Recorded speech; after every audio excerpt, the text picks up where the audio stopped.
বন্ধুরা, এই লাভ স্টোরিটি ১৯৯৪ সালে একটি দৈনিক পত্রিকায় প্রকাশিত হয়েছিল।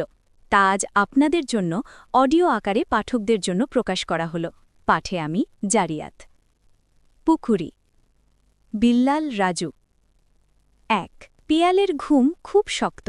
ছুটির ফাঁকে একবার গ্রামের বাড়ি ঘুরে না এলে পরীক্ষার সময় আর যাওয়া হবে না, আবার পরীক্ষাও চলবে অনেক দিন।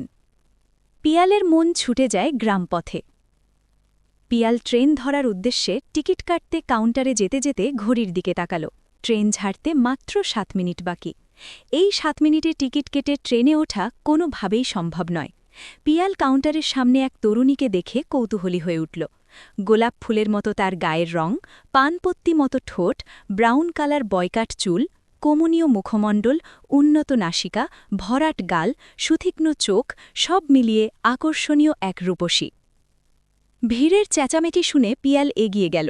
পাশের এক ভদ্রলোক মুখ বাঁকিয়ে বললেন, আরে ছাড়ুন না ওসব কথা, এসব আজকাল কত হচ্ছে। যুবতী মেয়েটি তখন রীতিমতো কাঁদছে। পিয়াল মেয়েটির কাছে গিয়ে বলল, ম্যাডাম, আমি কি আপনার কোনো সাহায্য করতে পারি? মেয়েটি বিশ্বাস অবিশ্বাসের দোলায় মাথা ঝুঁকিয়ে তাকাল। পিয়াল ভাবল, বিপদে পড়লে পৃথিবীতে অন্তত একটি মানুষকে হলেও বিশ্বাস করতে হয়। পিয়াল আবার জিজ্ঞেস করল, আপনি যাবেন কোথায়? মেয়েটি কেঁদে ফেলল, বলল, আমি ইবেনে পড়ি, সত্য বলছি, আমার পার্স কেটে নিয়ে গেছে, আজ না গেলে হয়তো যাওয়াই হবে না। পিয়াল অবাক হয়ে বলল, আপনি যাবেন কোথায়? নিমতলি গ্রামে। আশ্চর্য, আমি তো ওই গ্রামেই যাচ্ছি। আপনি একটু অপেক্ষা করুন, আমি টিকিট নিয়ে আসছি। ২। ট্রেন চলছে। একটি কামরায় বেশ কয়েকজনের সঙ্গে পাশাপাশি বসেছে পুকুরি ও পিয়াল। পুকুরি মাঝে মাঝে পিয়ালের দিকে তাকিয়ে লজ্জায় লাল হয়ে ওঠে। পিয়াল বলল, আপনার মা বাবা কি গ্রামেই থাকেন? পিয়াল মুচকি হাসল। পুকুরি বলল, আমার কোনো ভাই বোন নেই, আমি একা। বাবা মারা গেছেন আমি যখন খুব ছোট। ৫ বছর আগে আমার মা এনজিওতে চাকরি নিয়ে প্রবাসিনী হয়েছেন। পিয়াল একটু ইতস্তত করে বলল, আপনার নামটি কিন্তু জানা হল না। মেয়েটি লাজুক হেসে বলল, আমার নাম পুকুরি, ইডেন কলেজে ডিগ্রির প্রথমে আছি। পিয়াল মুগ্ধ হয়ে বলল, বাহ, চমৎকার নাম তো, সাগর নদী সবই শুনেছি, এবার শুনলাম পুকুরি। ৩। পিয়ালের মুখে নিজের প্রশংসা শুনে পুকুরি যেন লজ্জা পেল। পিয়ালের বাবা পিয়ালকে খুব পছন্দ করেন। তিনি পিয়ালের কাছে পুকুরির কথা শুনে বেশ খুশি হলেন। একদিন বিকেলের পড়ন্ত রোদে পুকুরি আর পিয়াল পাশাপাশি বসে গল্প করছিল। পিয়াল পুকুরির হাত নিজের হাতের মুঠোয় নিয়ে বলল, তুমি যদি কথাটি আবার সঠিকভাবে বলতে পারো তবে আমি ধন্য হব। পুকুরি শুধু বলল, তুমি বসো, আমি খাবার নিয়ে আসছি। সে লজ্জা পেয়ে ঘরের ভেতর চলে গেল।